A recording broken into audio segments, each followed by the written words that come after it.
Mario, sabihin mo nga sa akin ng totoo. May babae ka ba? Baka naman kasi pinakulam ka na ng babae mo. Ano? Ano bang sinasabi mo dyan? Anong babae? Bakit naman ako mambababae? Pwede ba, Victoria, gamutin mo na lang ako kesa kung ano-ano ibinibintang mo sa akin? Talaga bang magmamaang-maangan ka pa, Mario? Hanggang kailan mo ba balak itago ang relasyon ninyo ni Emma? Hinding-hindi ko kayo mapapatawad. Kulang pa yan. Magdurusa ka. At sa mga huling araw ng buhay mo, wala kang ibang mararamdaman kundi pasakit at pagsisisi na kumabit ka sa asawa ko. Matitikman ninyo ang bangis ng aking paghihiganti. Taon 2006. Si Quijor, maliwanag ang buwan at nababalot ng nakabibinging katahimikan ang paligid.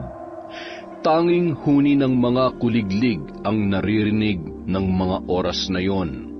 Sa isang lumang bahay na yari sa tabla at pawid, nakatira ang mag-asawang Victoria at Mario. Maraming halaman at may mangilan-ngilan ding puno sa paligid. Bahagyang magkakalayo ang mga bahay, ngunit abot tanaw pa rin yon. Isang gabi, nakatingin sa asawang si Mario na noon ay mahimbing nang natutulog, sabay na pabuntong hininga si Victoria at napahawak sa ulo niya, na tila ba naguguluhan nung mga sandaling yun. Bumabagabag sa kanyang isipan ang mga nalaman nang minsay pumunta siya sa pamilihan.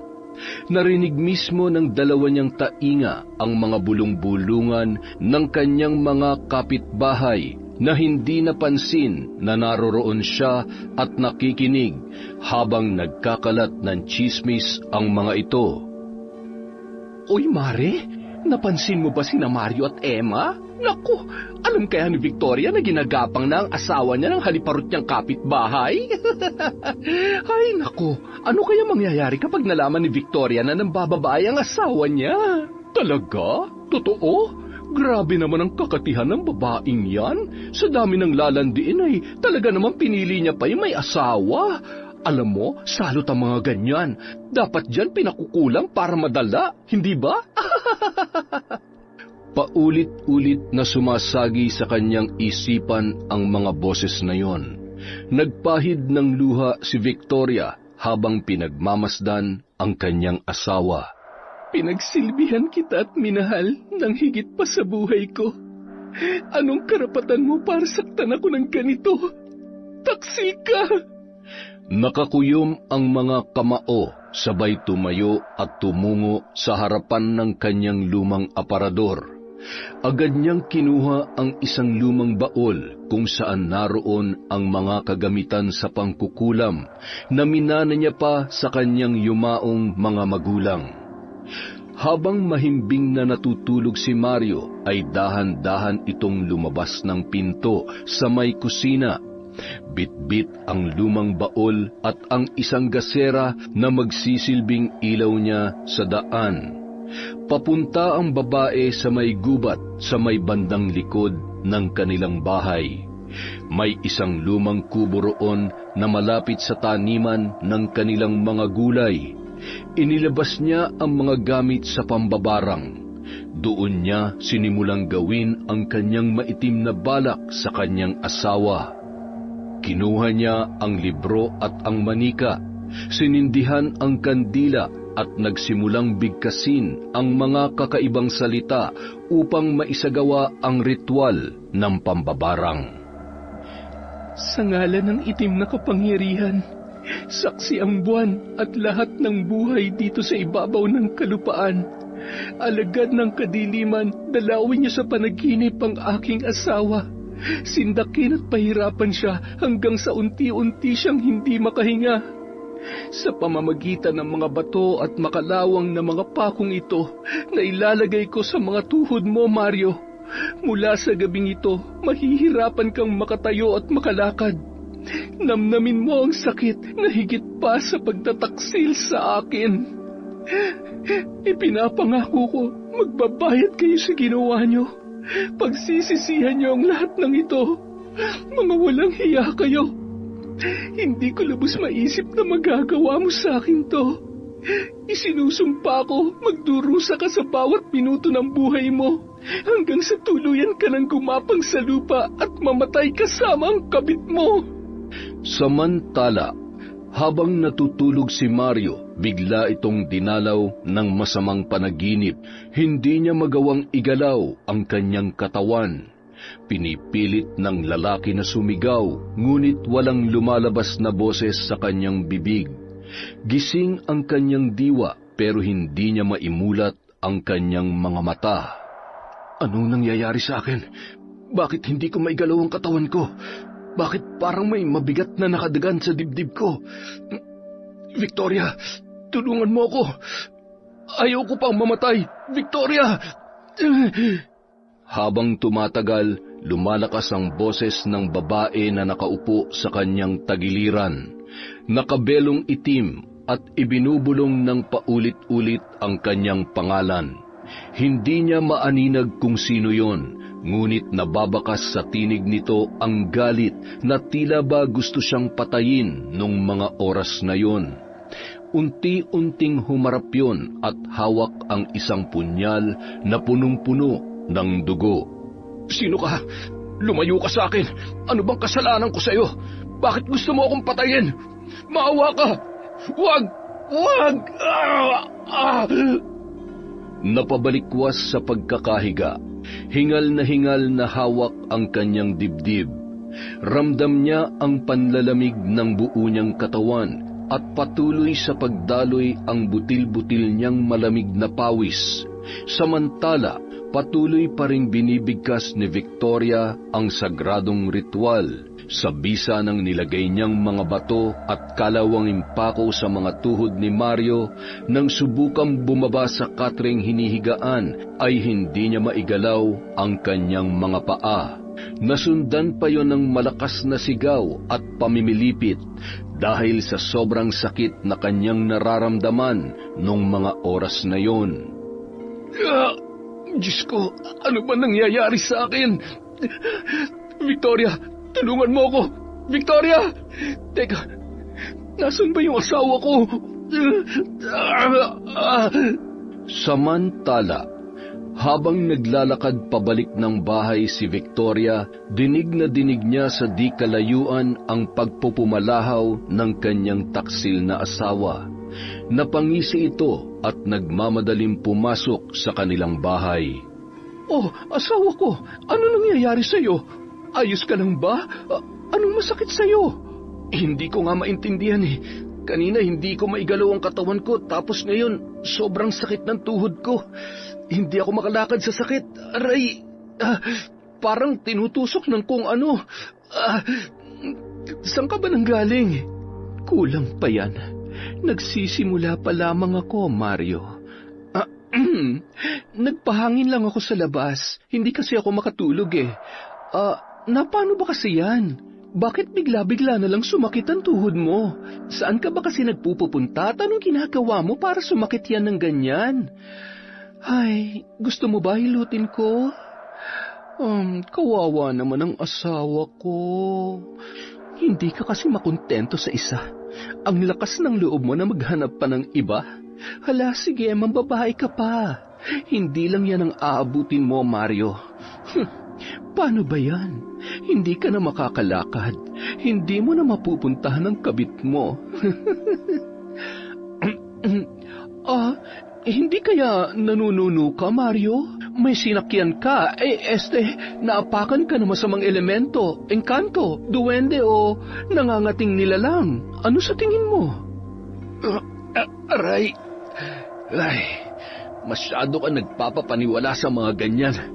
Kwento-kwento lang yan ng mga matatanda. Sa edad ko bang to, magpapaloko pa ako sa mga wala namang katotohanang sabi-sabi? Wala namang masamang maniwala paminsan-minsan. Alam mo kasi nung nabubuhay pa mga magulang ko, nanggagamot sila. Marami silang napapagaling at naririnig ko ang tungkol sa ganyan. Kaya alam ko at naniniwala ako na totoo sila. Kaya halos araw-araw hindi maubusan at napakahaba palagi ng pila na mula pa sa mga karatig baryo. Bakit ngayon mo lang nakwento sa akin yan? Matagal na tayong magkasama. Hindi ko alam na May lahi ka palang albularyo. Kasi matagal ko nang kinalimutan yon. 13 taon ako nung namatay kasi ang inay at itay. Gusto nilang ipamana yun sa akin, kaso tinanggihan ko. Natakot ako noon na baka bumalik sa akin lahat ng sakit na mga gagamutin ko. Tsaka gusto kong mamuhay ng tahimik. Baka mamaya ay mapag-initan pa ako ng mga mangkukulam at mga mambabarang.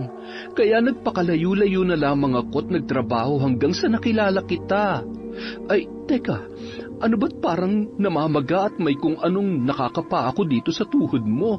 Ano ba mga ito? Aray, ayan na naman. Ang sakit talaga. Hindi ko na kaya. Dalhin mo na ako sa ospital. Sa ospital? Ang layo ng bayan dito. Tsaka wala tayong sapat na pera na pambayad sa ospital. Anak ng teteng, anong gagawin natin? Hayaan mo na lang ba ako mamatay sa sobrang sakit? Sandali lang, ha? Meron lamang akong kukunin. Saan ka pupunta? Huwag mo akong iwan dito. Victoria! Aray ko. Ano ba to? Pumunta sa likod ng bahay si Victoria at nakangising kumuha ng dahon ng tigumbaw. Marahan siyang bumulong ng mga salita at hinipan ang 3 dahon na yon. Pagkapasok sa bahay ay nagmamadaling kinuha ang gasera. Bahagya niyang pinainitan ang mga dahon sabay pinahiran ng langis. Ito, ilalagay ko dyan sa tuhod mo. Baka sakaling mawala ang sakit. Mamaya kapag may liwanag na, maghahanap ako ng halamang gamot na pwede mong inumin para maibsan ang kirot, ha? Medyo gumanda ang pakiramdam ko. Sana tuluyan nang mawala ang pananakit nito. Maraming salamat sa iyo, asawa ko. Basta magtiwala ka lamang sa akin. Gagaling ka at mawawala rin ang sakit na yan. Ngumisi ang babae habang inaayos ang pagkakahiga ng kanyang asawa. Pagkatapos ay tumalikod at tumingin sa salamin na abot tainga ang ngiti na animoy nasisiyahan sa nangyayari kay Mario. Makalipas ang ilang araw, dumalaw si Emma kay Mario dahil nagtataka ang babae kung bakit hindi siya pinupuntahan nito. Karaniwang araw-araw itong dumadalaw kapag tulog o minsan ay kapag umaalis si Victoria. Hawak ang isang mangkok na sopas, bumalik pa yon at tiningnan muna ang sarili sa salamin bago tuluyang umalis at tumungo sa bahay ng mag-asawa. Emma, anong ginagawa mo dito? May dala akong pagkain. Ano ba nangyari sa'yo? May sakit ka ba? Bakit hindi mo man lang ako naalalang puntahan? Shh! Huwag ka maingay. Baka marinig ka ni Victoria. Kakaalis lamang niya para kumuha ng halamang gamot. Nanakit kasi ang paa at ang tuhod ko. Hindi ako makalakad. Mahigpit na hinawakan ni Emma ang kamay ni Mario sa sobrang pag-aalala nito at marahang hinagkan. Bahagya naman itong naitulak ng lalaki dahil sa pag-aalala na makita sila ng kanyang asawa. Ano ka ba, Emma? Baka nakakalimutan mo na kailangan natin mag-ingat. Kung hindi, pareho tayong malilintikan kay Victoria. Hindi ko mapigilan ang sarili ko Tsaka, nag-aalala ako sa'yo. Ay, pasensya ka na, pero mas maigi na yung nag-iingat. Hayaan mo't kapag magaling na ako ay babawi ako sa'yo. Alam ko naman na hinahanap-hanap mo ko. Konting tiis na lang muna, ha? Oo na. Paano ba kasi yung tuhod mo? Hindi ko nga alam Bigla na lang akong namilipit sa sakit nung nakaraang gabi. Buti na lamang at maalam ang asawa ko sa mga halamang gamot. Kahit papaano ay naibsan kahit konti yung sakit. Nag-aalala na talaga ako sa iyo ng sobra. Kung pwede lang na ako mag-alaga sa iyo ginawa ko na. Ayaw kong may masamang mangyari sa iyo. Mahal na mahal kita, Mario. Huwag Huwag ka na magtampo. Sige na, umalis ka na bago pa dumating si Victoria. Pupuntahan na lamang kita. Lingid sa kaalaman ng dalawa, matagal na silang pinagmamasdan ni Victoria na nag-uusap. Napabuntong hininga habang nakakuyom ang kanyang mga palad, sabay pumasok at inilapag ang dala niyang maliit na bayong sa lamesa. Mabilisan namang tinanggal ni Emma ang pagkakahawak nito sa kamay ni Mario. Oh, Emma, andito ka pala. Anong ginagawa mo dito? May sadya ka ba sa aming mag-asawa? May dala akong pagkain. Napadami kasi yung niluto kong sopas at naisipan kong bigyan na lang kayo para matikman nyo naman ang luto ko. Masarap yan. Ah, ganun ba? Maraming salamat ha. Napakabait mo naman at napakamapagbigay mo. Bait-baitan? Kala mo kung sinong santa? Malandi kang babae ka. Saan ka kaya kumukuha ng lakas ng loob na landiin ng asawa ko sa mismong pamamahay ko, ha? Wala yon. May sakit palang asawa mo. Saktong-sakto tong dala kong sopas.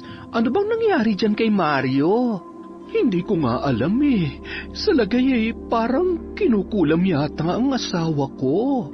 Ha? Ano? Ay, ibig kong sabihin ay baka kinukulang sa bitamina. Kulang ata sa ehersisyo kaya nanghina ang mga tuhod. Alam mo na, hindi ko kasi napagbibigyan itong mga nakaraan. Ay, ganun ba? Ay, siguro nga. Ay, siya sige. Tutuloy na akong Victoria, ha? Dinala ko lang talaga tong niluto ko. Sige, Mario, magpagaling ka. Salamat, Emma. Sandali. Huwag ka munang umalis. Bakit hindi natin pagsaluhan tong dala mong sopas? Tutal madami naman to. Mas masayang kumain habang nagkukwentuhan, hindi ba? Walang nagawa si Emma kundi ang paunlakan ang paanyaya ni Victoria. Ngunit nababakas sa mukha nito ang pagkailang at kaba nung mga sandaling yon.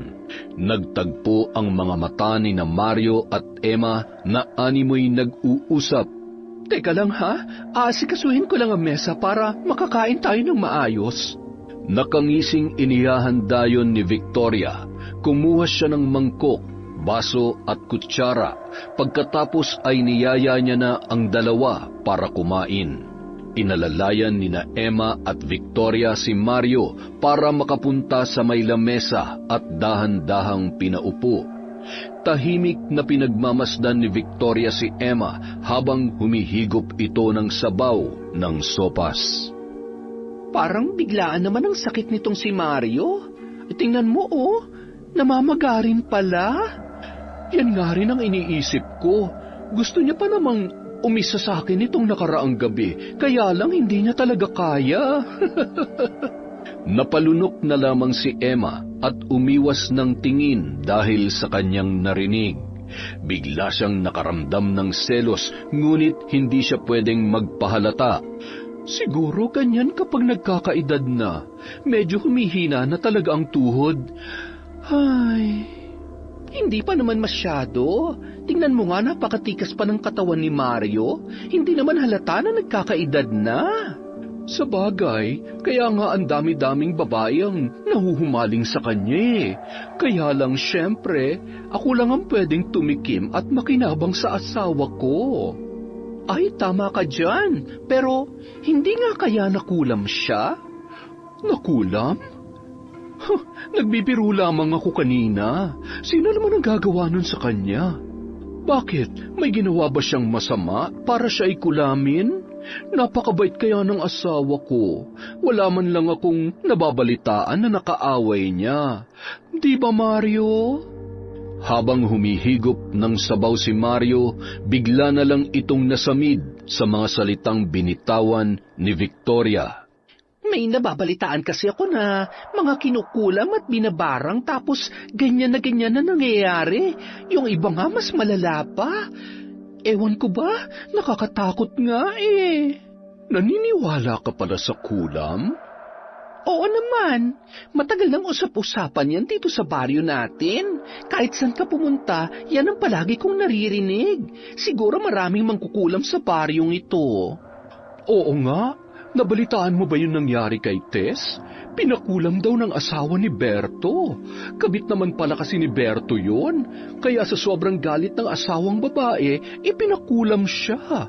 Siguro kung mangyari din yun sa akin na magkaroon ng kabitang asawa ko, malamang gagawin ko din ang ginawa ng asawa ni Berto. Hindi ko lang pipilayan ang babaeng yun. Pagagapangin ko pa yan sa lupa para magtanda. Salo talaga mga kabit na yan. Dapat lang namamatay sila para wala nang mapanira ng relasyon dito sa mundo. Biglang nakaramdam ng kilabot at kaba si Emma sa mga sinabing yon ni Victoria. Sabay nagmadali ng nagpaalam. Salamat, Emma, ha? Sa uulitin.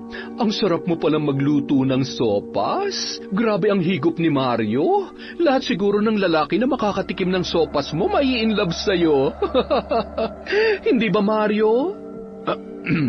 Siyempre, mas masarap pa rin ang sopas mo, Victoria. Sinuklian lamang ni Victoria ng matamis na ngiti ang sinabi ng kanyang asawa. Sabay inasikaso ang mga halamang gamot na kinuha niya sa gubat. Buong araw ay hindi naman umatake ang pananakit ng tuhod ni Mario, ngunit hindi pa rin bumabalik ang lakas ng kanyang katawan. Pagsapit ng 9:00 ng gabi, mahimbing nang natutulog si Mario nang bigla itong napabalikwas, sabay na pahiyaw dahil sa muling pananakit ng kanyang tuhod at paa. At nung mga oras na yun ay para na ring tinutusok ng karayom ang kanyang balakang at likod. Nung mga sandaling yon, palihim na isinasagawa ni Victoria ang pambabarang sa kanyang asawa. Pilit na nilalabanan ng lalaki ang sakit habang humihingi ng tulong. Nang sinubukan niyang tumayo ay natumba siya at hindi na magawang iangat sa lupa ang kanyang katawan, hanggang sa tuluyan nang nabasa ang salawal nito dahil sa hindi mapigilang pag-ihi. Hindi niya na nagawang pigilan pa ang sarili dahil sa matinding kirot na kanyang nararamdaman. Matapos isagawa ang ritual ay nagmamadali nang bumalik sa bahay si Victoria. Victoria, nasan ka? Aray! Hindi ko na kaya. Mamamatay na yata ako. Ang sakit! Ano ba talaga itong nangyayari sa akin?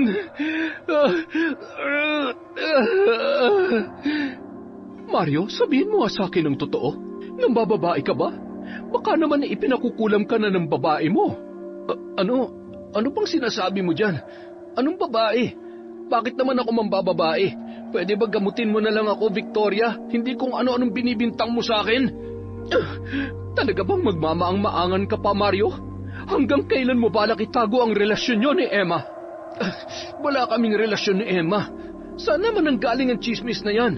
Baka naman ikaw ang gumagawa ng kalokohan dahil lagi ka na lang nawawala kapag gabi. Saan ka ba nang gagaling, ha? Ang kapal ng mukha mo! Hindi ako bulag, Mario, at lalong hindi ako tanga. Ang lakas ng loob ninyo na harap-harapan akong lokohin. Mga taksil, ito ang tatandaan mo. Kung inaakala mong palalampasin ko ang kataksilan nyo, nagkakamali ka. Pagbabayaran mo to, kayo ng kabit mo. Nararapat lang yan sa'yo. Kulang pa yan sa sakit na binibigay mo sa akin. Umpisa pa lang yan, Mario. Ano? Tama bang narinig ko? Victoria, ikaw ba may gawa na ito? Anong ginawa mo sa akin?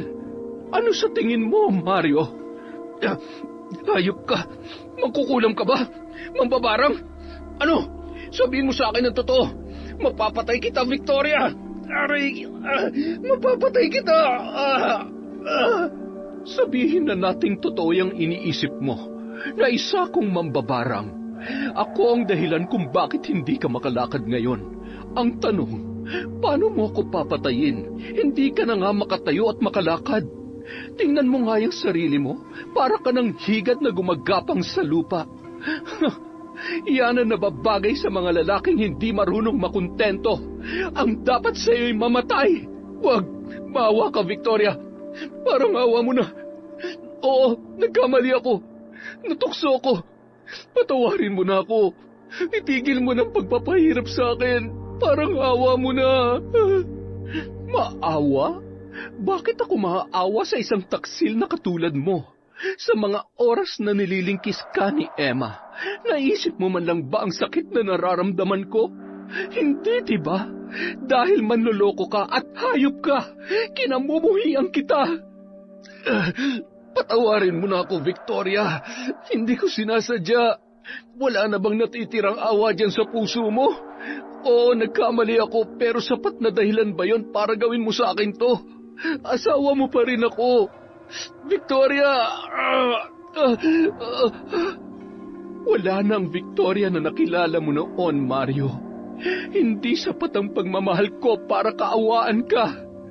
Kasabay ng paggapang ni Mario ay patuloy pa rin siyang nagmamakaawa.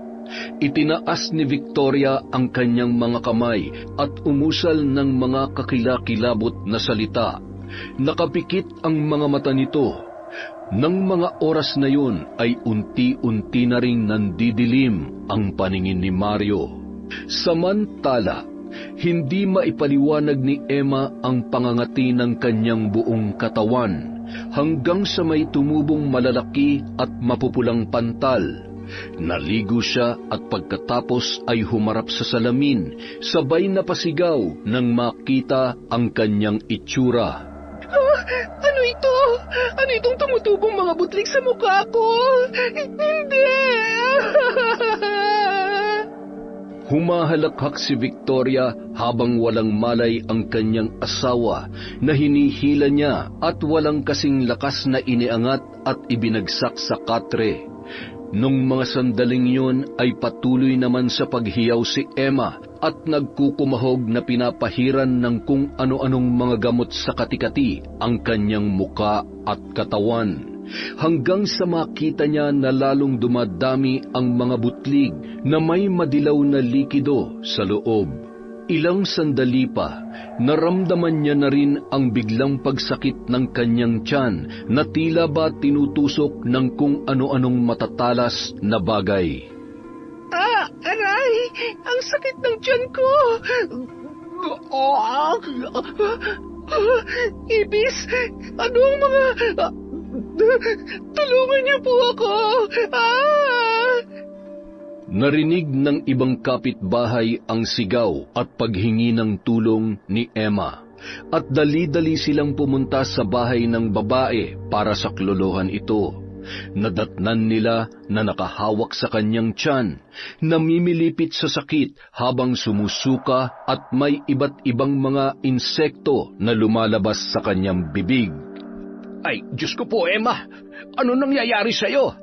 Hindi kaya nadali ka ng mambabarang? Hindi normal na sumuka ng... Ay, naku! Kinikilabutan ako sa'yo, nakakadiri! Sino naman ho kaya ang gagawa nito sa akin? May nakagalit ka ba? Meron ka ba nakaaway? Sino kayang walang puso ang gumawa niyan sa'yo? Isang tao na may matinding galit o di kaya naman ay inggit ang gumawa sa'yo niyan. Magpatingin ka sa albularyo, baka nabarang ka nga. Eh, yan kasi, nakikiapid sa asawa na may asawa. Ay... Natigilan si Emma at napaisip. Isang tao lang ang sumagi sa kanyang isipan nung mga oras na yun. Binigyan siya ng ilan sa mga kapitbahay niya ng maiinom na pwedeng pampakalma sa pananakit ng kanyang tiyan. Subalit mas lalong tumindi ang kanyang nararamdaman hanggang sa nawalan na siya ng malay. Nagkagulo naman ang mga naroon at agad na nagtulungan para siya ay buhatin. Ang iba naman ay tumawag ng albularyo. Nang dumating ang isa sa mahusay na albularyo na si Mang Kulas, ay wala pa ring malay si Emma. Kaawa-awang babae. Isang di pangkaraniwang mambabara nga may gawa nito sa kanya.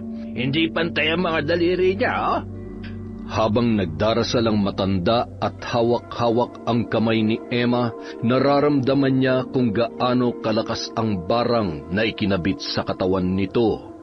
Isinuot niya ang kwintas na San Benito upang makaramdam ng kaginhawahan ang babae. Hanggang sa unti-unting nagkamalay si Emma. Mabuti pa umuwi na muna kayo't may importante lamang kaming dapat pag-usapan. Maraming salamat po sa tulong ninyo. Oo, siya, sige. Kami ay inaantok na rin. Pagaling ka, Emma, ha? Kilala mo ba kung sino may gawa sa'yo nito? Hindi ho. Wala naman po akong kaaway. Sigurado ka? Hindi bale. Aalamin natin kung sino ang taong nasa likod ng lahat ng ito. Huwag naman sana mangyari ang iniisip ko. Hindi kaya nalaman na ni Victoria ang relasyon namin ng kanyang asawa. Gamit ang palanggana na may tubig at isang kandila na kulay puti, nagsimulang mag-orasyon si Mang Kulas. Habang isinasagawa ang pagtatawas ng matanda ay unti-unting nahuhulma ang muka ng isang babae. O ayan, nakikita mo ba ang mukha na yan? Siya may gawa nito sa'yo. Isang mabangis na babaeng mambabarang. Kailangan mong humingi ng tawad kung sakaling ikaw ay may kasalanan sa kanya. Kung hindi ay siguradong malalagay sa alanganin ng buhay mo, iya. Tama nga ang hinala ko. Si Victoria nga may kagagawan ng lahat ng ito. Walang hiya ka, Victoria. Magbabayad ka sa ginawa mo sa akin. Isa ka palang kampo ng demonyo. Dapat lamang na ipagpalit ka ng asawa mo. Ineng! Ay, oo. Kilala ko po. Kapitbahay ko po yan, si Victoria. Ano ka mo? Victoria? Tama ba ang narinig ko? Oo. Victoria po. Kung hindi ako nagkakamali, siya ang anak ng yumaong sinelita, isang matinik na mambabarang. Kinatatakutan yan dito sa baryo natin dahil napakalakas ng kapangyarihan niya. Ano ba ang kasalanan mo sa kanya at labis ang galit ng taong yan sa'yo? Hindi ko po alam. Ewan ko. Baka po naiinggit lang dahil mas maganda po ako sa kanya. Mang Kulas, tulungan niyo po ako na mawala ang sumpang ito na ginawa sa akin ni Victoria. Ay sige, Ineng. Tutulungan kita. Susubukan kong gawin ang lahat. Kunin mo yung kandila at sindihan mo. Hawakan mo ang kamay ko at kahit anong mangyari, huwag na huwag kang bibitaw. Nagsimula ng manalangin ang matanda, ngunit habang binibigkas nito ang kanyang orasyon, biglang lumakas ang ihip ng hangin at namatay ang mga kandila. Bigla na lamang sinapian ng matanda ng espiritu ni Victoria. Wala ka nang magagawa, Emma. Mamamatay ka na. Ano po yun? Hindi ko kayo maintindihan. Ako ito, si Victoria. Victoria, ikaw ba yan? Patawarin mo na ako. Bawiin mo na ang sumpang ginawa mo sa akin. Nakikiusap ako sa iyo, Victoria. Hindi ko kayo mapapatawad. Kulang pa yan. Magdurusa ka at sa mga huling araw ng buhay mo, wala kang ibang mararamdaman kundi pasakit at pagsisisi na kumabit ka sa asawa ko. Matitikman niyo ang bangis ng aking paghihiganti. Biglang tumigil ang malakas na hangin at nahimatay ang matandang albularyo. Hindi kinaya ng matanda ang kapangyarihang taglay ng mambabarang.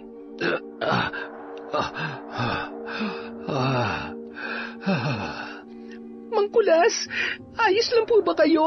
Ano po nangyari sa inyo? Ayos lamang ako, Ineng. Sadyang napakalakas ng kapangyarihan ni Victoria. Pasensya ka na pero hindi ko siya kayang labanan. Ano pong kailangan kong gawin para mawala po ang sumpa ni Victoria? Tanging kamatayan lamang ni Victoria ang tatapos ng sumpa na nakakabit sa'yo. Matatapos lamang ang paghihirap mo kung mapapatay mo ang mambabarang na siyang may kagagawan nito. Paano ko po gagawin yon? Gayong napakalakas ng kanyang kapangyarihan. Tumayo at binuksan ng matanda ang isang kahon. Iniabot kay Emma ang isang punyal at botelya na may lamang langis. Ito, Ineng. Kunin mo itong punyal. Yan ang gagamitin mo para mapatay si Victoria. Pahiran mo muna ng benditadong langis bago mo itarak sa puso niya. Malakas ang kapangyarihan niya. Hindi siya basta-basta mamamatay. Kaya kailangan sa puso niya, doon mo ibabaon ang punyal na yan. Sige po.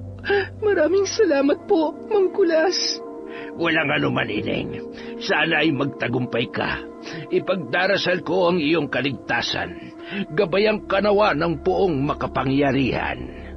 Samantala, Wala nang masasaya pa na makita kayong gumaghapang sa sakit, nagmamakaawa habang unti-unti kayong hinihila ng kamatayan. Huwag, Victoria. Huwag mong idamay si Emma. Ako na lang ang parusahan mo. Nagmamakaawa ako sa iyo. Anong sabi mo? Ganun mo ba kamahal ang hayop na kabit mong yon? Kaya mong isakripisyo pati ang sarili mong buhay? Lalo lang tuloy ako nang gigigil na patayin ang babaeng yon. Walang kasalanan si Emma, Victoria. Walang kasalanan? Kung hindi ka sana nilandi ng haliparot na Emma na yan, hindi sana masisira ang relasyon natin. Pero mabait naman ako at alam kong malulungkot ang isa sa inyo kapag hindi kayo magkasama. Kaya naman hanggang sa hukay, titiyakin ko na kayong dalawa ay magsasama. Tatanggapin ko kung ito magiging kabayaran ng pagkakasala ko sa iyo. Huwag mo na lang idamay ang ibang tao. Para matapos ng lahat ng to, sige, patayin mo na lang ako, Victoria! Huwag kang mag-alala, Mario. Darating din tayo dyan. Pero, hindi pa ngayon. Gusto ko pang makita na unti-unti kang nahihirapan. Kahit na anong pagmamakaawa ni Mario kay Victoria, hindi na magbabago pa ang isip ng kanyang pinagtaksilang asawa. Walang magawa si Mario para protektahan si Emma sa kamay ni Victoria. Labis ang pagsisisi ni Mario sa kanyang mga nagawa. Nilamon na ng tuluyan ang kanyang asawa ng puot at galit. Hindi niya akalain na magagawa ni Victoria ang mga hindi pangkaraniwang bagay katulad ng pambabarang. Makalipas ang ilang araw, labis ang paghahandang ginawa ni Emma sa araw ng kanilang paghaharap ni Victoria, lalo na nang malaman niya na siya ay nagdadalang tao na. Kailangan niya mag-ipon ng lakas, lalo na't hindi pa yon nanunumbalik. Kailangan kong mapatay ang bruhang yon. Kung hindi, ako ang mapapatay niya. Pati ang batang nasa sinapupunan ko. Lalabanan kita, Victoria. Ang punyal na itong tatapos ng iyong kasamaan. Humanda ka. Magtutuos tayo. Isang gabi, pagkagat pa lamang ng dilim, natanaw na ni Emma na patungo sa likod ng kanilang bahay si Victoria at dali-daling kinuha ni Emma ang punyal. Pinahiran ng langis at nilagay sa maliit nitong bag. Marahan niyang sinundan si Victoria. Masukal ang daang binabagtas ni Emma. Hindi naman siya nahirapang sundan si Victoria dahil medyo maliwanag ang gabi dahil sa bilog na buwan. Biglang tumigil sa paglalakad si Victoria nang may maramdaman siyang parang may sumusunod sa kanya. Buti na lang, mabilis na nakatago si Emma sa malaking puno bago lumingon si Victoria.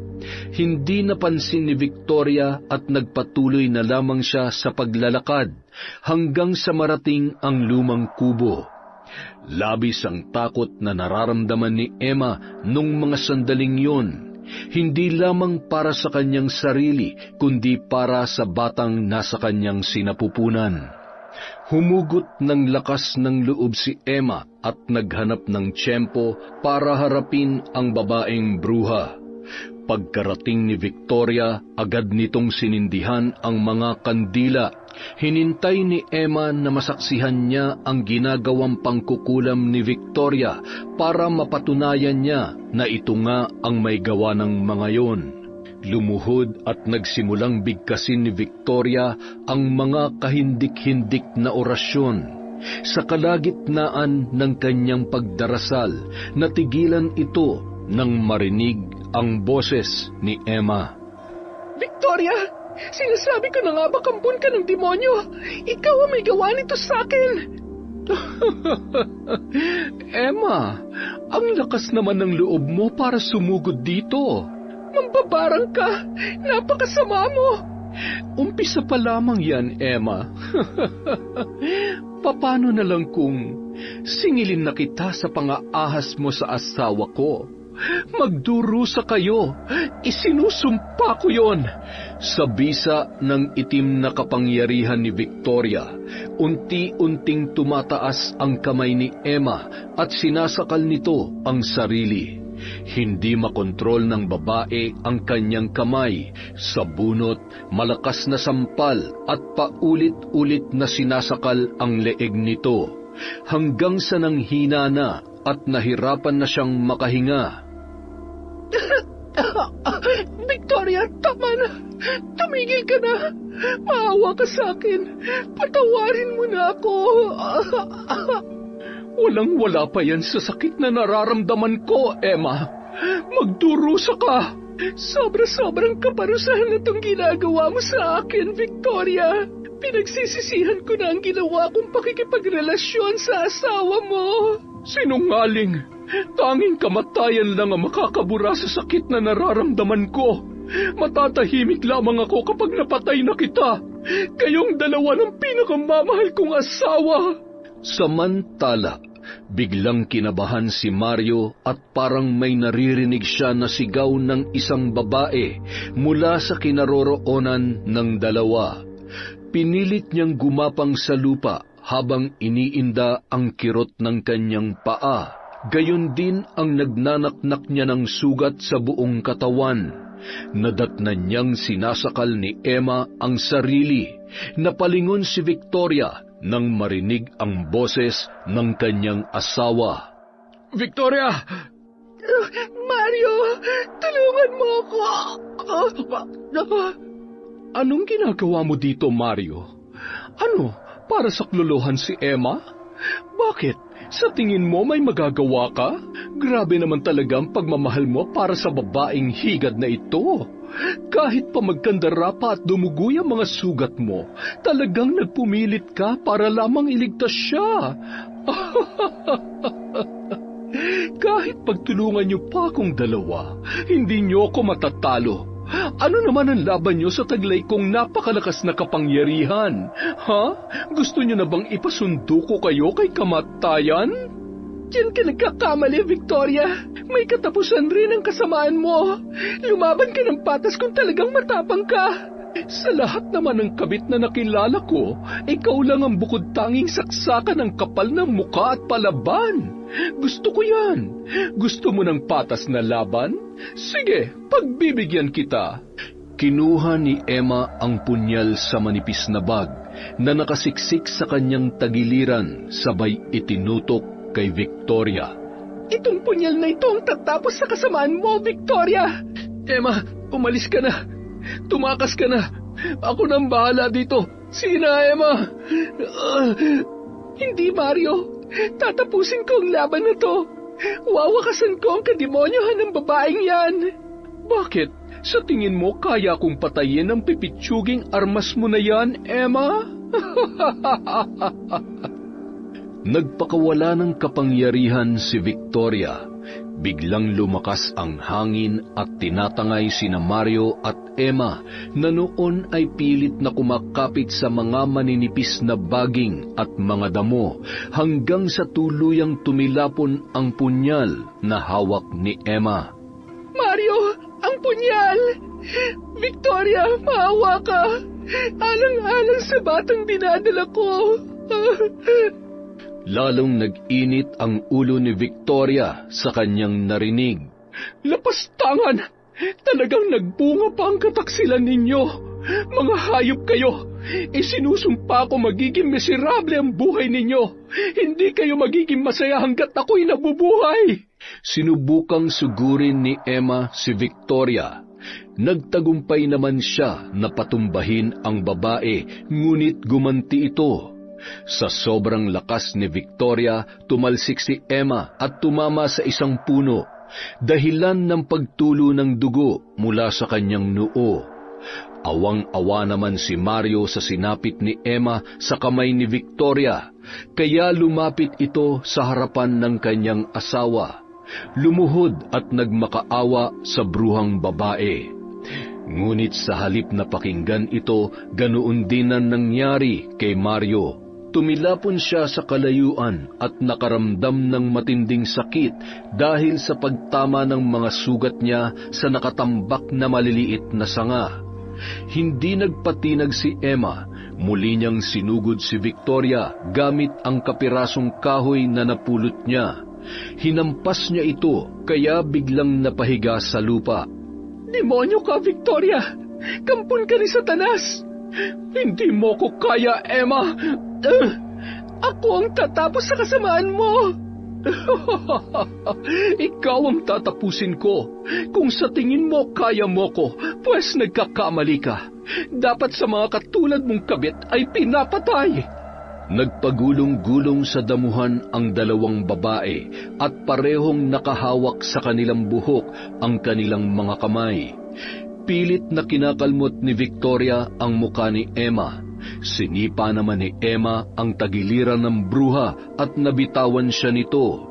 Samantala, si Mario naman ay nagpupumilit lumapit ng pagapang para awatin ang dalawa. Nang may makapasyang matigas na bagay sa may damuhan, at nang makita ang punyal ay agad na kinuha yon ni Mario. Sumigaw ang lalaki at hinagis ang punyal. Saktong tumusok yun sa lupa malapit sa kinaroroonan ng dalawa. Pinipilit ni Emma na abutin ng kanyang kaliwang kamay ang punyal habang patuloy si Victoria sa pagsakal sa kanya. Kailangan ko makuha ang punyal. Konti na lang. Kaya ko to. Kailangan kong patayin si Victoria. Si Victoria naman, nakita niyang pilit na inaabot ni Emma ang punyal. Malapit din yon sa kanya, kaya sinubukan niyang kunin. At naisip niya na yun na ang kanyang gagamitin sa pagpatay kay Emma. Ngunit nang kanyang mahawakan ang punyal, nagsisigaw siya sa sakit dahil sa pagkakapaso ng kanyang kamay. Nabitawan niya yun at agad na kinuha ni Emma. Gamit ang kapangyarihan ng punyal na to, ito na ang katapusan mo. At tuluyan na ngang humandusay sa lupa si Victoria. Nanginig naman ang buong katawan ni Emma dahil sa tilamsik sa kanyang muka at damit ng mga dugo ng bruha. Dali-daling bumangon si Emma at pinuntahan si Mario. Humagulgol na lamang sa iyak ang lalaki dahil sa sinapit ng kanyang asawang si Victoria. Masakit man sa kanya ang nangyari, pero yun lang ang tanging paraan para matapos na ang kasamaan nito. Ilang sandali lamang ay nanumbalik na sa normal ang kanilang itsura. Naglaho na ang mga butlig, bukol at mga sugat sa kanilang katawan. Gayon din ay naalalayan na ng maayos si Mario ni Emma. Tapos na, Mario. Patay na si Victoria. Malaya na tayo. Naaawa ako sa asawa ko, Emma. Naaawa? Nahihibang ka na ba? Kampon siya ni Satanas, Mario. Hindi siya tao. Masahol pa sa hayop ang ginawa niya sa atin. Pero hindi naman yun magagawa ng asawa ko kung hindi dahil sa ginawa natin. Niloko ko siya, pinagtaksilan. Hindi ko siya masisi, Emma, kung bakit siya umabot sa ganito. Tama na, Mario. Nangyari na ang lahat. Hindi na natin maibabalik pa ang nakaraan. Isipin na lamang natin ang batang nasa sinapupunan ko. Magiging ganap na tatay ka na. Bagay na hindi niya kayang ibigay sa'yo. At umalis na nga ang dalawa sa gitna ng kagubatan. Iniwan si Victoria. Gaya ng pagkawala ng buhay ni Victoria, nawala na rin ang sumpa sa kanila at inakala na nilang tuluyan ng namatay ang babaeng bruha. Umalis na ng bayan na yun ang dalawa at piniling mamuhay ng payapa sa ibang lugar. Masayang-masaya ako, Mario, at magkasama na tayo, pati na magiging anak natin. Sana tuloy-tuloy ng katahimikan sa buhay natin. Magsisimula tayo ng panibagong buhay at kalilimutan na natin ang lahat ng mga masasamang nangyari. Oo, Emma. Mabubuhay tayo ng malayo sa takot at pangamba, lalo na't magkakaanak na tayo. Masakit man sa akin ang sinapit ni Victoria, pero nagpapasalamat pa rin ako sa Diyos na ligtas ka at ang magiging anak natin. Isang araw, nag-aagaw na ang liwanag at dilim habang abala sa pagluluto ng hapunan si Emma sa labas ng kanilang bahay. Bigla siyang natigilan dahil parang may biglang dumaan sa likod niya at siya ay kinilabutan. Nasakto pa naman na hindi pa dumarating si Mario galing sa kanyang trabaho. May kung anong ingay ang kanyang naririnig na parang hakbang ng mga paang papalapit sa kanya. Mas lalong lumalakas ang mga yabag, ngunit kahit ni anino ng tao ay wala siyang naaninag. Sinabayan pa ng napakalakas na alulong ng aso na mas lalong nagpatindig sa kanyang balahibo. Sino yan? Mario, ikaw na ba yan? Huwag ka naman magbiro ng ganyan. Lalong natakot si Emma nang hindi sumagot ang kanyang asawa. Bumilis ang pagtibok ng kanyang puso hanggang sa napasigaw siya sa gulat nang biglang lumitaw ang isang itim na pusa. Ay, lintik kang pusa ka. Atakihin naman ako sa iyo eh. Kala ko kung ano na. Nasaan na kaya si Mario? Padilim na, wala pa rin siya. Alam niya naman na buntis ako. Wala akong kasama dito sa bahay. Ay, hindi man lang ba siya nag-aalala para sa amin ng anak niya? Ilang minuto ang lumipas at dumating na rin si Mario. Nadatnan niyang pawis na pawis si Emma at namumutla. O Emma, ano nangyari sa'yo? Bakit parang nakakita ka ng multo? Ay, wala. Nagulat lang ako sa pusa. Akala ko kung ano yung maingay sa labas.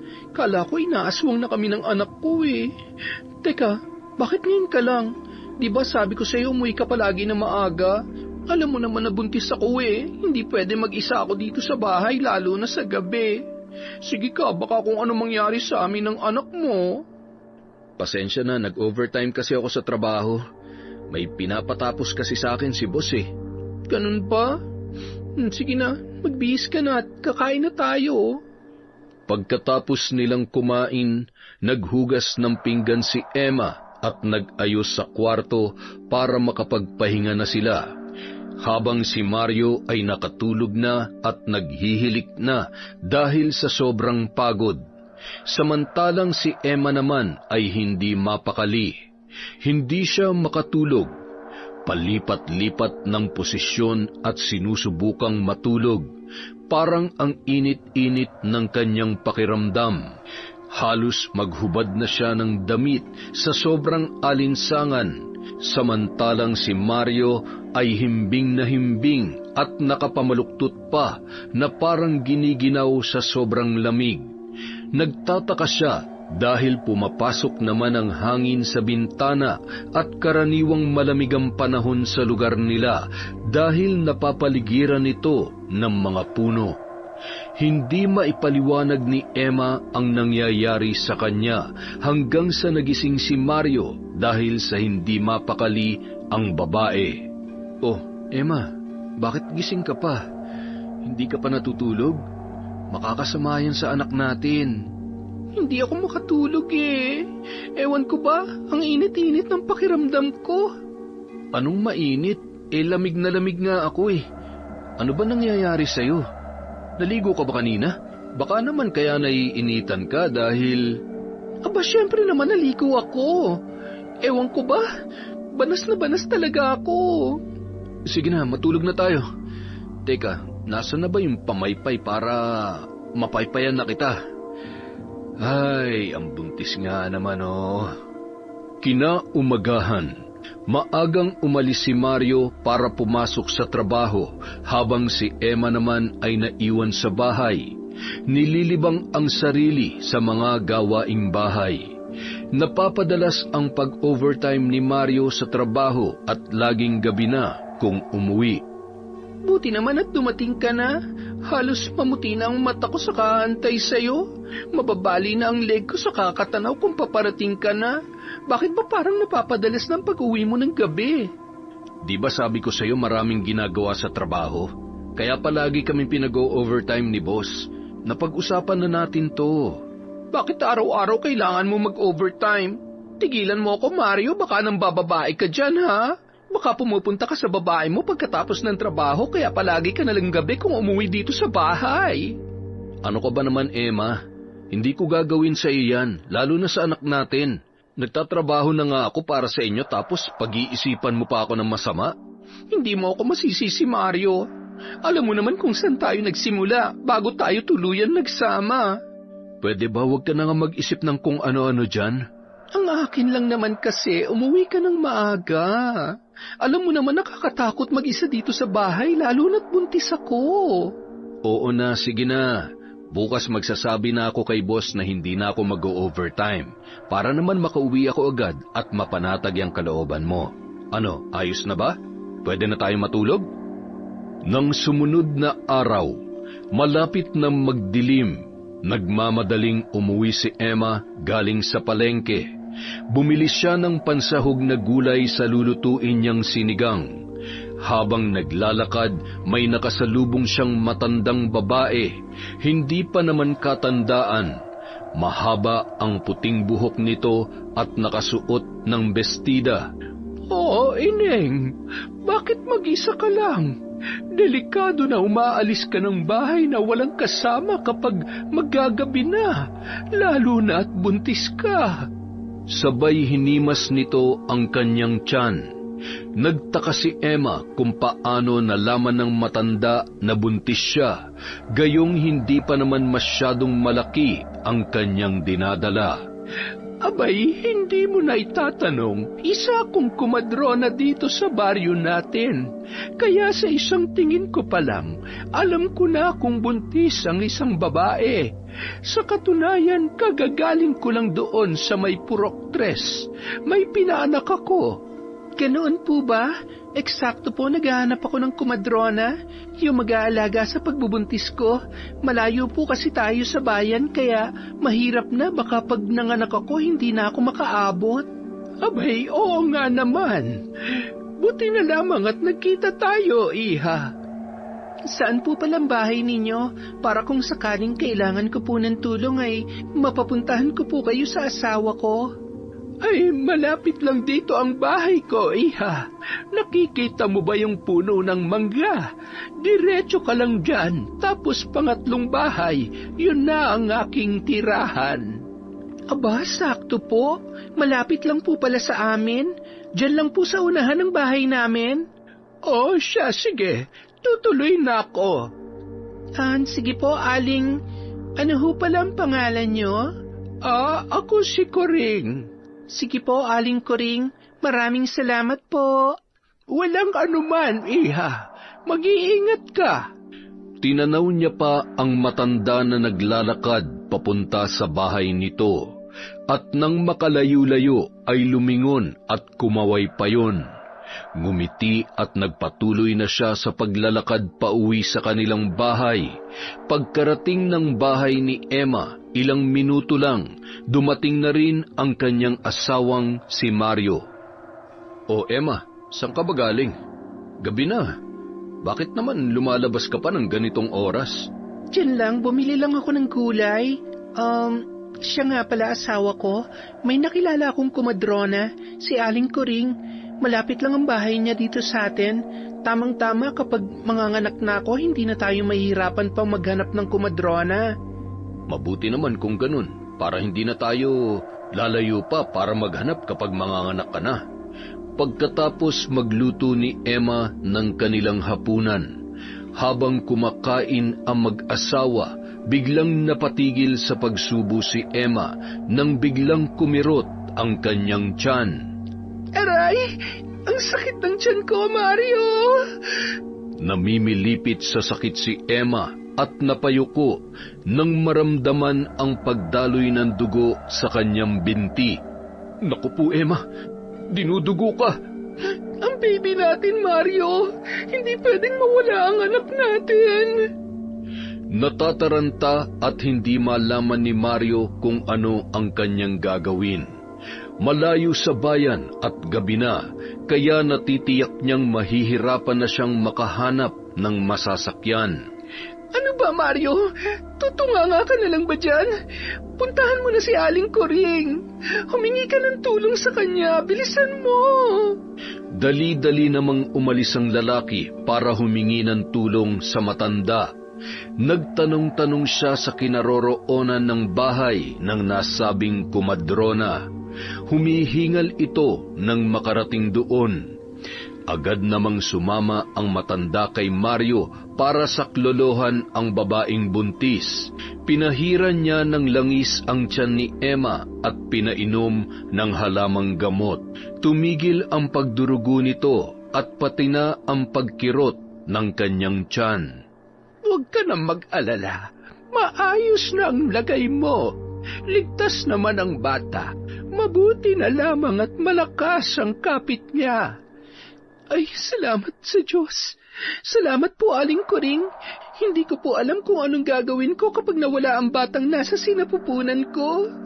Huwag kang masyadong magkikilos at iwasan mo ang pag-iisip ng kung ano-ano.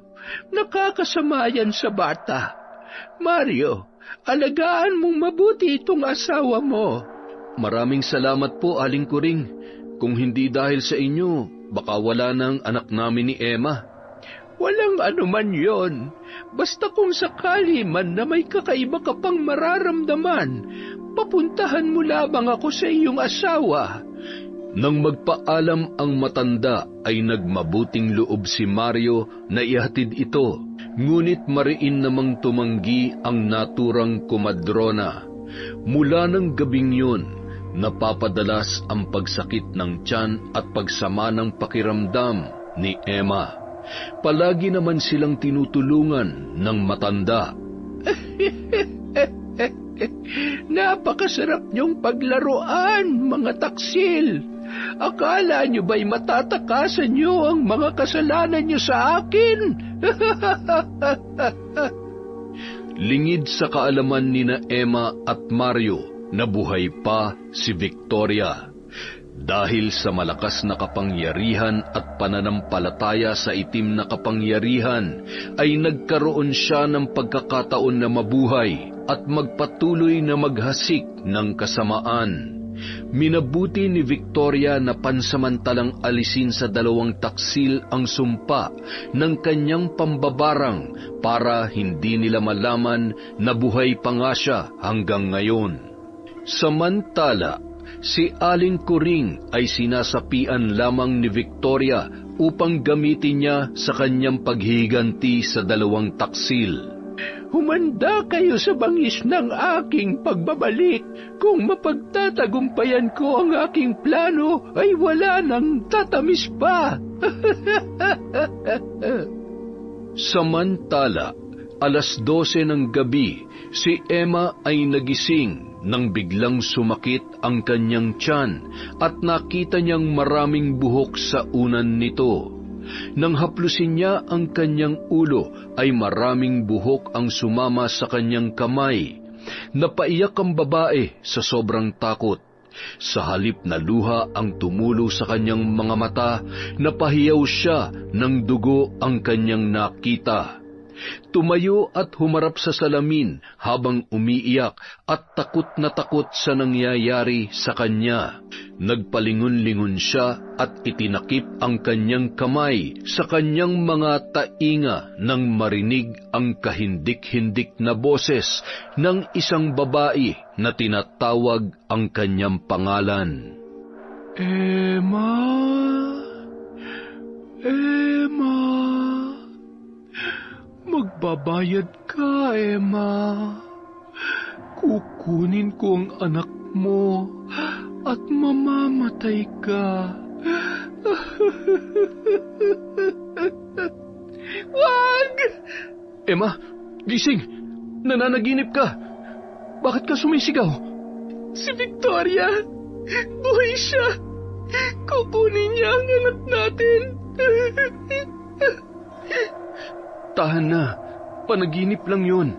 Patay na si Victoria. Hinding-hindi niya na tayo masasaktan pa.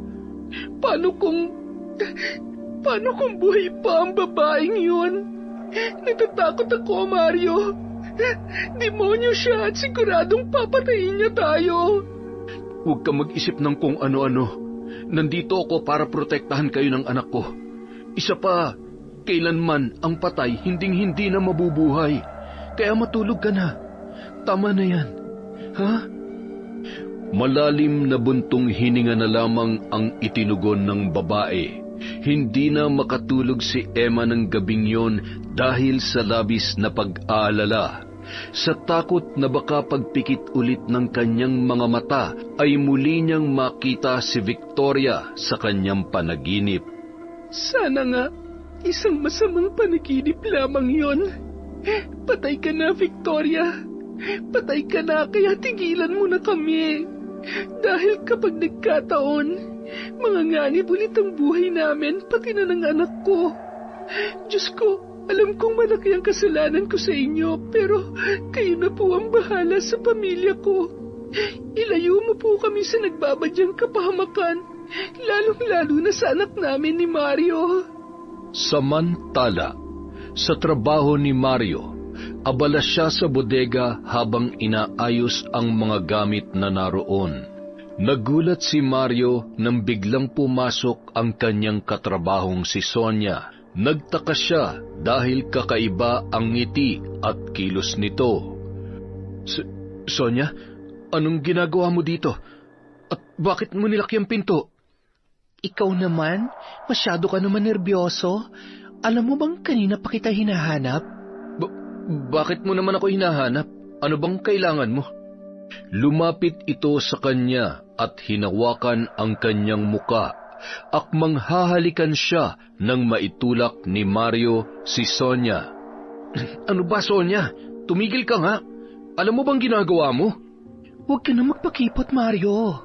Kaya mo bang tanggihan ang kagandahan ko? Pwede ba lumayo ka nga sa akin? Nababaliw ka na ba? Mahigpit siyang niyakap ni Sonia at hinalikan hanggang sa hindi na tuluyan pang nakapalag si Mario sa tukso ng laman.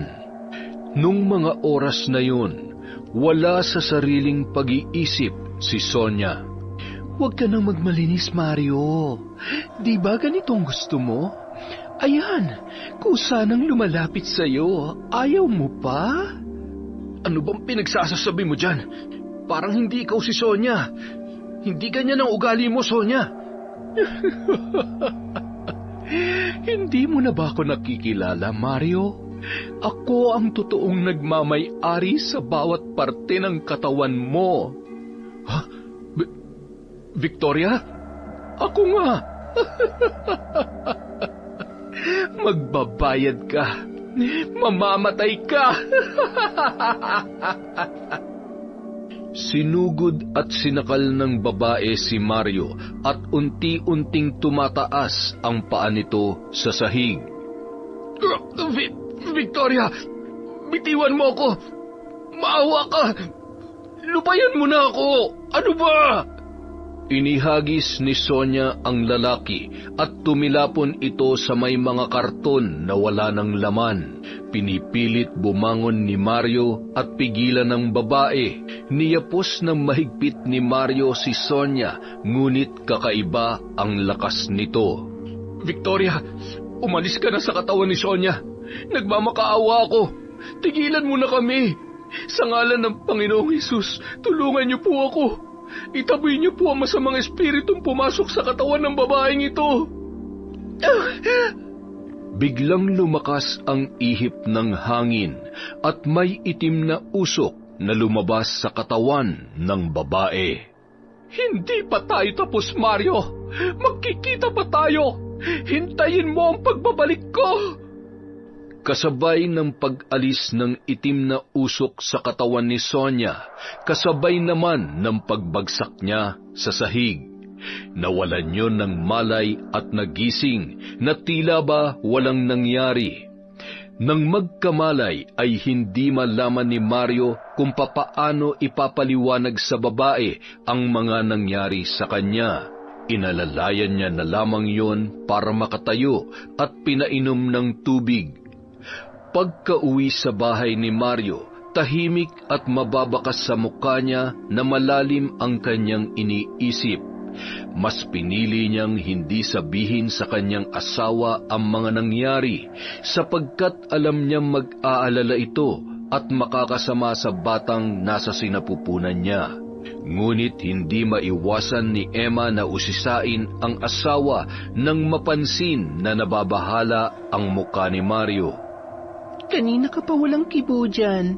May problema ba? May nangyari ba sa trabaho mo? Baka naman gusto mong ikwento sa akin. Hindi agad sumagot si Mario. Sa halip ay umasta ito na parang hindi naririnig ang mga tanong ni Emma.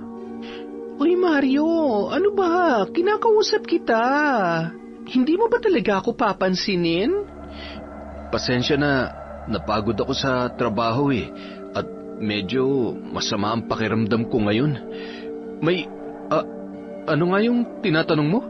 Hay nako, kanina pa ako dada dito. Hindi mo ba talaga ako naririnig? Ano ba nangyayari sa'yo? Wala. Ikaw naman. Pagod lang talaga ako sa trabaho. Sige na, magpapahinga na ako. Matulog ka na rin, ha? Huwag ka na magkikilos dyan. Hay nako, mabuti pa nga. Sige na, matulog ka na. Tatapusin ko lang tong ginagawa ko. Mas mabuti na yung ganito. Hindi ko na lang sasabihin kay Emma. Ayaw kong mag-alala pa siya. Baka kung ano pa mangyari, lalong-lalo na sa magiging anak namin. Pangako, puprotektahan ko kayo laban sa masasamang binabalak ni Victoria. May awa ang Diyos, hindi niya tayo pababayaan. Paglipas ng 8 buwan, malapit ng manganak si Emma. Ngunit sa hindi inaasahang pangyayari, ay bigla na lamang dinapuan si Mario ng malubhang karamdaman. Halos namamanas na ang buo niyang katawan. Nagkaroon na rin yon ng mga sugat na punong-puno ng nana. Sinubukan nilang magpadoktor, ngunit hindi mapagaling ng kahit anong gamot na nirereseta sa kanya. Masyado na ring masangsang ang amoy nito na tila ba nabubulok na. Pinagpiestahan na ng mga langaw at uod ang mga sugat sa kanyang katawan. Emma, hindi ko na kaya. Mamamatay na yata ako. Ikaw na ang bahala sa anak natin, ha? Huwag mo siyang pababayaan. Ano ka ba, Mario? Huwag ka magsalita ng ganyan. Gagaling ka. May awa ang Diyos. Hindi ka pwedeng mamatay. Maawa ka naman sa amin ng anak mo. Bakit pa kasi nangyayari sa atin to? Hindi kaya si Victoria na naman na may gawa nito? Tulad nun sa nangyari sa amin? Baka nga buhay pa talaga siya at pinabarang ka niya. Muli silang nagpasyang magpatingin sa mahusay na albularyo, ngunit lahat ng pinuntahan nila ay agad silang tinatanggihan. Dahil lahat ng iyon ay tila ba natatakot at ang iba naman ay nababatid na hindi na magtatagal ang buhay ni Mario. Matapos ang ilang buwang pagpapahirap nito ay tuluyan nang namatay ang lalaki. Nang nakaburol na ang bangkay ni Mario, wala ni isa sa mga nakiramay na dumungaw sa kabaong nito. Nakakatakot at nakakadiri ang itsura ng kanyang bangkay. Halos masuka ang mga tao sa kanyang amoy. Sobrang lansa at parang bulok na. Maging ang mga napapadaan ay napapaismid na lamang at nasusuka. Nakakaawa naman ang sinapit ni Mario. Mas nakakaawa yung asawa. Buntis pa naman. Siguro pinarusahan ng Diyos yang si Emma. Alam niyo ba na hindi daw yan ang tunay na asawa? Kabit lang daw yung babaeng yan. Naku, iba talagang maningil ang karma, no? Baka pinakulam yan ng totoong asawa. Salo talaga ang mga kabit sa lipunan. Dahil sa mga narinig, lalong tumindi ang pagdadalamhating nararamdaman ni Emma dahil sa bulong-bulungan ng mga tao tungkol sa kanya. Mas pinili niya na lamang na wag patulan, alang-alang sa nakaburol pang si Mario. Kaya hinayaan niya na lamang na pagpiestahan siya ng mga taong tsismoso at tsismosa. Isang araw lang ibinurol si Mario. Kinaumagahan, napagpasyahan ng mga tao na ilibing na ang bangkay nito dahil sa hindi na masikmura ng ilan ang amoy noon. Nakipaglibing naman ang kumadronang si Aling Coring at inalalayan si Emma na noon ay labis na nagdadalamhati. Pag-alis ng mga tao ay nagpatuloy pa rin sa paghagulgol ang asawa. Kinausap naman siya ni Aling Coring upang gumaan ang kanyang pakiramdam. Aling Coring, maraming salamat po. Hindi ko pa rin po lubos maisip na wala ng asawa ko. Asawa? Sigurado ka bang asawa mo talaga siya? Hindi ba't kabit ka lamang, Emma? Ho? Ano pong sinasabi niyo dyan? Nakakalungkot naman. Mukhang nakalimutan mo na kung sino ko, Emma. Gusto mo bang ipaalala ko pa sa'yo? Victoria, sinasabi ko na nga ba? Buhay ka bang demonyo ka? Pinatay mo si Mario. Bakit naman ako mamamatay? Hindi pa nga ako lubos na nakakapaghiganti sa'yo. Naniningil pa lamang ako, Emma, at sa pagkakataong ito, ikaw na ang isusunod ko. Tumigil ka, Victoria. Patahimikin mo na ako. Ano pa bang gusto mo? Wala na si Mario, pinatay mo na siya. Hindi pa ako tapos sa'yo, Emma. Papatayin kita sa sakit ng pangungulila at labis na kalungkutan na mawalan ng mahal sa buhay. Kukunin ko ang lahat sa'yo. Hinding-hindi ka magiging masaya. Isinusumpa ko yan, Emma. Hinding-hindi. Hindi pa ba sapat ang pagkawala ni Mario? Pinatay mo siya. Pinagkaitan mo ng ama ang anak ko. Nagmamakaawa ako sa iyo alang-alang sa batang dinadala ko. Tama na, Victoria. Patawarin mo na ako. Sa isang iglap, bigla na lamang nawalan ng malay ang matandang babae at pagmulat nito ay hindi man lamang niya maalala kung ano ang mga nangyari. Sa paglipas ng mga araw, hindi pa rin maibsan ang lungkot na nararamdaman ni Emma dahil sa pagpanaw ni Mario. Madalas ay nakatanaw lamang siya sa bintana sa tuwing sasapit ang dilim na tila ba naghihintay sa pag-uwi ng ama ng kanyang anak. Hanggang sa unti-unti na siyang nawawala sa kanyang sarili. Walang ganang kumain, maligo at ni manuklay man lamang ng kanyang buhok. Isang beses noon, tumungo ito sa kusina at pumasok sa isang malaking sisidlan ng tubig. Uminom siya ng tubig gamit ang tabo na tila ba uhaw na uhaw nung mga oras na yun. Hindi yun nakontento dahil sa sobrang init ng kanyang katawan. Hinubad niya ang kanyang bestida. Sakto namang narinig niya ang malakas na kulog at pagkidlat. Agad siyang sumilip sa pinto at nang makita ang katamtamang lakas ng ulan ay lumundag yon na parang bata sabay pumapalakpak.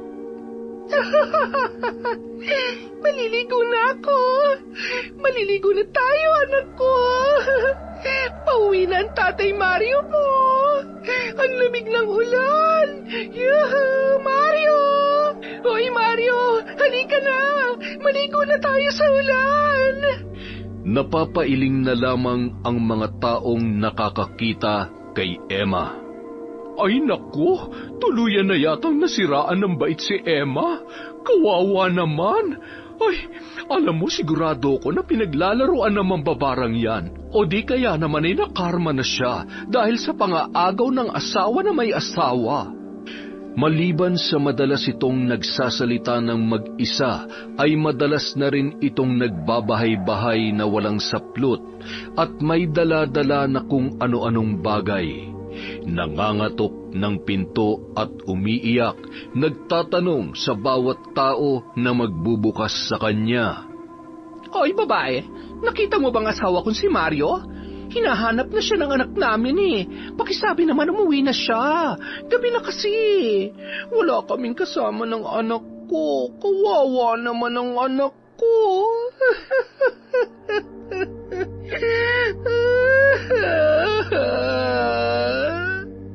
Ay, Isus Mariosep, bakit nakahubad ka? Magbihis ka nga, Emma, at baka mamaya ay maghahasa ka pa ng mga luko-luko dyan. Umuwi ka na at tumigil ka na sa paghahanap kay Mario. Patay na ang asawa mo. Kahit ano pang gawin mo, hindi na babangon sa hukay yon. Ay, pambihirang babae ito, oo. Kung mayroong naawa sa kalagayan ni Emma, ay mayroon ding ginagawa itong katatawanan.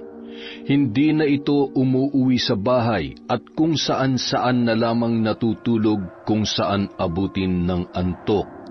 Kapag nakakaramdam naman ng gutom, ay nanghihingi yon sa mga naglalako ng pagkain o minsan naman ay inaabutan siya ng mga taong nagmamagandang loob, lalo na't siya ay nagdadalang tao. Kaya lamang, sa tuwing makakakita si Emma ng mag-asawa, ay hinahabol niya yon at inaaway. Hoy, babae, aagawin ko yung asawa mo. Ang pangit mo naman. Pwede ba akin na lang yung asawa mo? Pogi, maganda ko kaysa dyan sa asawa mo, hindi ba? Kayong lahat, huwag niyong palalabasin yung mga asawa niyo dahil aagawin ko sa inyo yan. Uy, baliw, ang baho at ang pangit mo. Hoy, hindi ako pangit, maganda ko. Kagatin kita dyan, makita mo. At pinagbabato ng mga bata ang kaawa-awang si Emma habang tumatakbo papalayo sa kanila. Bakit nila ako binabato at tinatawag na baliw? Hindi ako baliw. Mario, nasan ka na? Tulungan mo kami ng anak mo, Mario.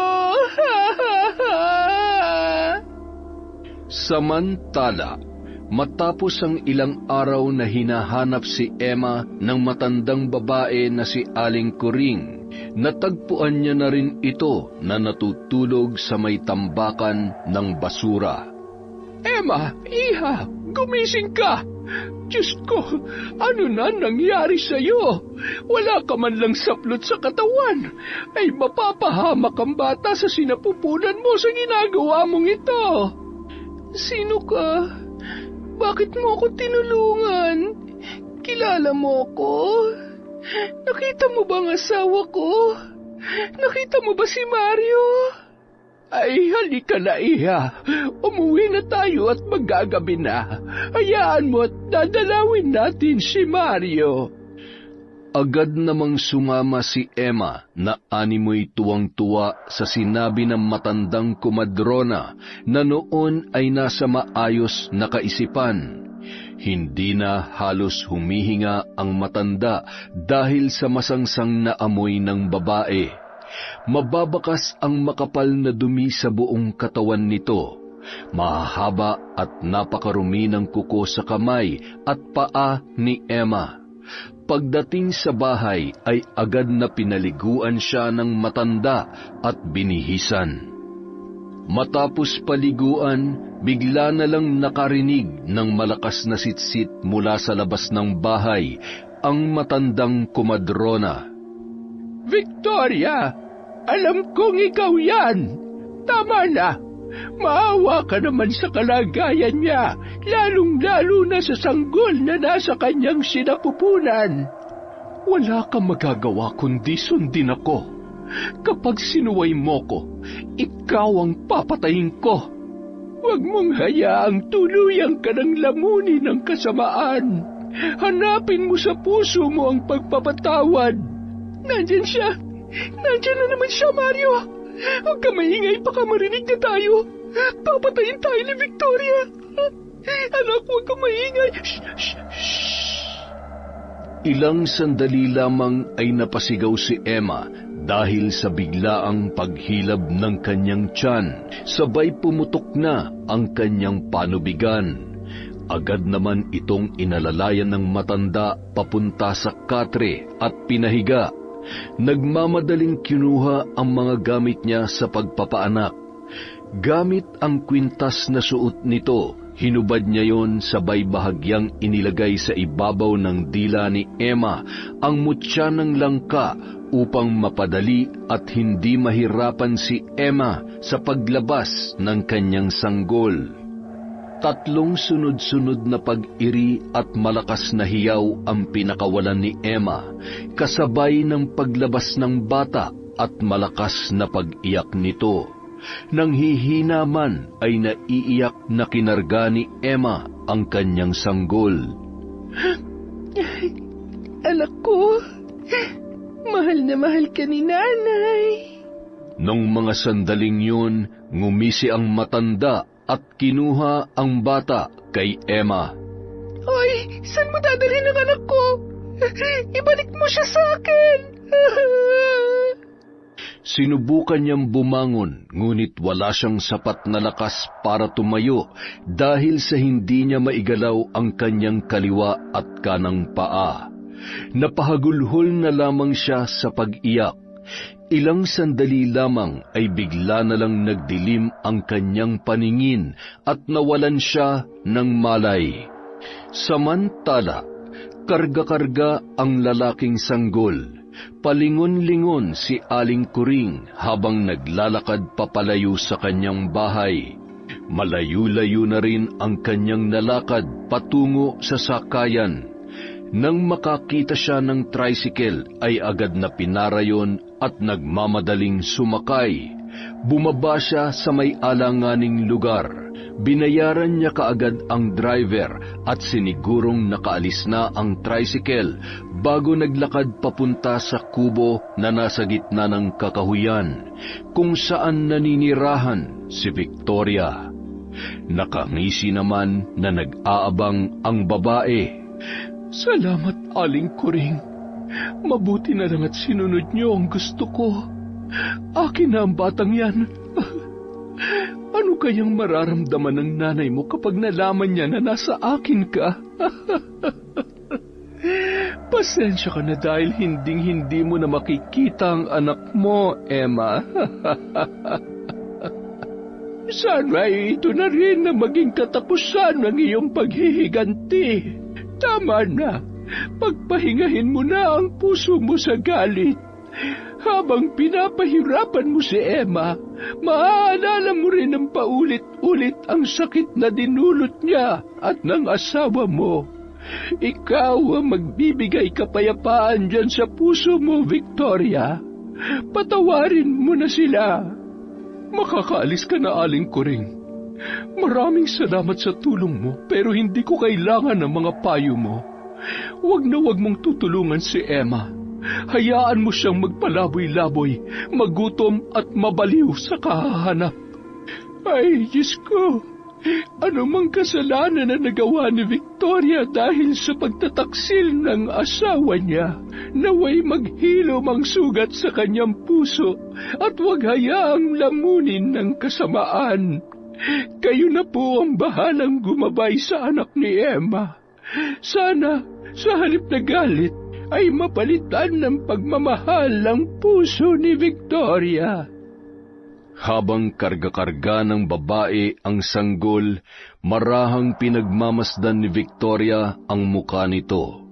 Napaluha siya dahil sa masakit na nakaraan na muling nanumbalik sa kanyang isipan nung mga sandaling yun.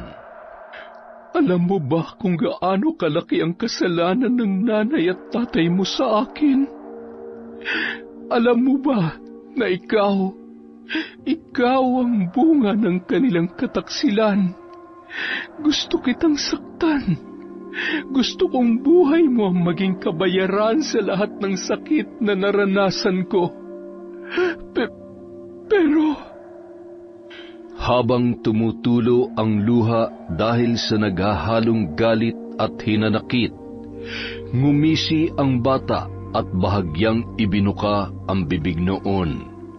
Iginalaw ang mga maliliit nitong kamay hanggang sa nahawakan ang muka ni Victoria.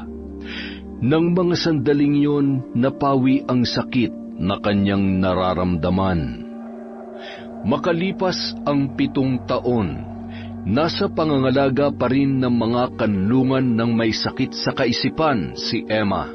Nanumbalik na ang kanyang magandang itsura at lusog ng pangangatawan, ngunit hindi na gumaling ang sakit niya sa pag-iisip. Samantala, tuluyan ng tinalikuran ni Victoria ang itim na kapangyarihan. Naging masaya na ang bawat oras niya sa batang si Samuel, na itinuring niyang tunay na anak. Matalino ang bata at sa murang edad ay mabilis niyang naunawaan ang kwento at dahilan ng paghihiganti na ginawa ng kanyang kinikilalang ina. Hindi itinago ni Victoria ang katotohanan kay Samuel. Gayunpaman, ipinaliwanag niya na hindi tama ang kanyang ginawa. Patawarin mo ko, anak. Ipinagkait ko sa iyo ang totoong pamilya na dapat meron ka ngayon. Mapatawad mo sana ako. Huwag ka nang umiyak, nanay. Hindi po ako nagagalit sa inyo. Kahit lagi mong sinasabi na masama ka, nararamdaman ko at alam ko na hindi po totoo yun. Kahit hindi ikaw ang tunay kong nanay, mahal na mahal mo ako at mahal na mahal din po kita. Nagpasya si Victoria na dalawin si Emma upang makilala at makita ito ni Samuel. Nanay, ano pong ginagawa natin dito? Samuel, anak, gusto kong makilala mo ang totoo mong nanay. Alam ko kahit hindi mo man sabihin, nararamdaman ni nanay na gusto mo siyang makita at makausap. Hindi ba? Pero, nanay... Huwag mong alalahanin si nanay. Matagal ko nang napatawad ang nanay mo. Matagal ko nang pinalaya ang sarili ko sa galit. Lahat ng iyon ay nagawa ko dahil sa iyo. Dahil sa pagmamahal ko sa iyo, anak. Mahal na mahal ka ni nanay. Bakas ang kasiyahan sa muka ng bata. Sabay hinagkan sa pisngi ang kanyang nanay Victoria. Mahigpit na humawak sa kamay ng kanyang kinikilalang ina habang naglalakad papasok sa isang kwarto kung saan naroroon si Emma. Samuel, anak, siya ang nanay Emma mo, ang tunay mong ina. Lapitan mo siya at yakapin. Tumakbo ang batang lalaki patungo kay Emma at agad niya itong niyakap. Mama, kahit hindi ko pa po kayo nakita at nakasama, mahal na mahal ko po kayo. Huwag po kayo mag-alala, lagi po namin kayong dadalawin dito. Shhh! Huwag ka maingay. Natutulog ang anak ko. Parang dinudurog ang puso ni Victoria na makita ang awa sa mata ni Samuel para sa kanyang totoong ina. Naroon ang pagsisisi sa lahat ng kasamaang nagawa niya dahil sa pagtataksil ni Mario at pang-aahas ni Emma sa kanyang asawa. Kung hindi sana ako nagpadaig sa galit, baka sakaling buhay pa ang tatay mo at hindi rin sana nabaliw ang nanay mo. Hindi ko na maibabalik pa ang kahapon para itama ang mga kasalanan ko. Ngunit susubukan kong ituwid ang kasalukuyan para lamang maging karapat-dapat na ina para sa iyo. Huwag kang mag-alala, Emma. Ako na ang bahala sa anak mo. Mamahalin ko siya ng higit pa sa buhay ko. Pinatawad ko na kayo. Sana'y mapatawad mo rin ako sa mga nagawa ko sa iyo. Patawad, Emma. Ang puso ng tao ay napupuno ng galit at sakit dahil sa pagtataksil ng mga importanteng tao sa ating buhay. Kaya huwag kalilimutan na sa bawat pagtataksil ay may taong nasasagasaan. Ang bawat kasalanan ay may kabayaran. Ang pakikiapid ay posibleng may kaparusahan. Parusa na kung hindi matatakasan ay magdudulot ng kapahamakan mula sa isang mabangis na mambabarang. Okay, isa na naman pong napakagandang kwento, mga kaibigan. Sobra. Ako na po nagsasabi. Bawat eksena nakaka-excite. At ngayon, para sa ating shout-out. Hello po! Ang pinakauna nating viewer sa huli nating video na si Dolores Abogado. Hello din po kay Hilario Patra Jasmine, kay Mayumi Cañete Travel Vlog, kay June Gemini from Taiwan. Hello po kay Emelita from Taguig, kay Devi Lagon from Saudi Arabia. My favorite song collection from Kuwait, kay Narioma Team from KSA. Hello po kay Celia Tolentino. Hi kay Emma Arago. Uy, si Emma. Hello kay Helen Narisma O2. Hello po kay Richard Dainaga. Hi kay Rachel Telan. Kumusta po si Julia De Vera, always listening from Taiwan. Hi kay Princess Yutuk from Kuwait. Ang magiliw na tagapakinig na si Amberg Vlog from Abu Dhabi. Hello po, kumusta po kayo dyan? Mag-iingat po kayo palagi. Shoutout din po kay Romy Mendoza, kay Annalisa Ferrer. Hello kay Merly Akunin from Riyadh. Hi kay Janet Lubis. At hello kay Laya Danaros. Kumusta po kay Ma'am Vicky Yabut, kay Nida Kiambao, kay Munsowen Idol, at syempre kay Jude Ringor Soriano. Yun pong mga hindi ko na shoutout ngayon, meron pa po tayo sa isang araw. Magandang gabi po sa inyong lahat. Maraming salamat sa suporta mula sa Kwentong Enteng.